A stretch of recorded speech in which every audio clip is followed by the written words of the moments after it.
Bonjour une fois de plus et bienvenue dans cette troisième vidéo consacrée, n'est-ce pas, aux structures itératives encore appelées boucles. Nous nous intéressons particulièrement à la boucle répétée. Nous avons précédemment parlé de la boucle pour dans la première vidéo et de la boucle tant que dans la deuxième vidéo. Les liens se trouvent juste en dessous. Alors, pour ce qui est de la boucle répétée, nous avons la syntaxe suivante. Répéter. On commence par répéter lorsque on veut effectuer une séquence d'opérations. Action simple ou séquence. Jusqu'à condition. C'est la syntaxe qu'il faut respecter dans la boucle répétée.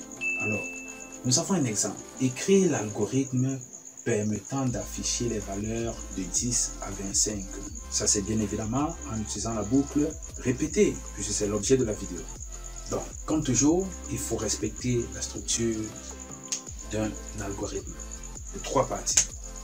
L'entête, algorithme suivi du nom de l'algorithme. Le nom de l'algorithme, c'est affichage 10 à 25 et ça se termine par le point virgule. Donc, les instructions se terminent généralement par le point virgule. Donc, si quelque part on a omis, sachez que le point virgule doit exister. Variable, on déclare la variable.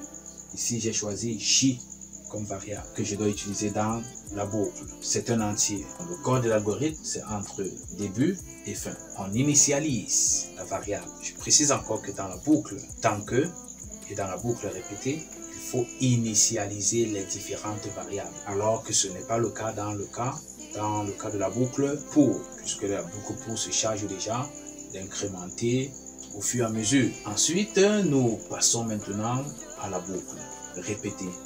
Écrire J, ça se termine par le point virgule. Il n'y a pas de point virgule entre répéter jusqu'à. Donc, l'instruction répétée se termine à jusqu'à. C'est pourquoi après jusqu'à, on a le point virgule. Maintenant, entre répéter et jusqu'à, nous avons donc les actions, c'est-à-dire la séquence d'actions ou la séquence d'opérations que doit effectuer la boucle. Écrire J, donc on récupère J qui a été initialisé, la première valeur, 10. Et puis on incrémente. J on affecte J plus 1. Dès qu'on incrémente, on revient, on écrit J. Là, ça va afficher la première valeur, 10. On incrémente 1. Donc J plus 1, c'est-à-dire 10 plus 1, ça fait 11. Ça vient s'écrire donc 11. Ainsi de suite. On incrémente 11 plus 1, 12. Ça vient donc s'affiche 12. Ainsi de suite jusqu'à ce que J soit égal à 25. Donc, dès que J sera égal à 25, la boucle doit s'arrêter. Parce qu'à 26, cela n'aura plus d'effet. Bon, je pense que cette vidéo est arrivée à son terme. Et si le contenu vous a plu, n'hésitez pas à lâcher un like, n'hésitez pas à laisser des commentaires et n'hésitez aussi pas à vous abonner à la chaîne. Alors on se dit au revoir et à la prochaine.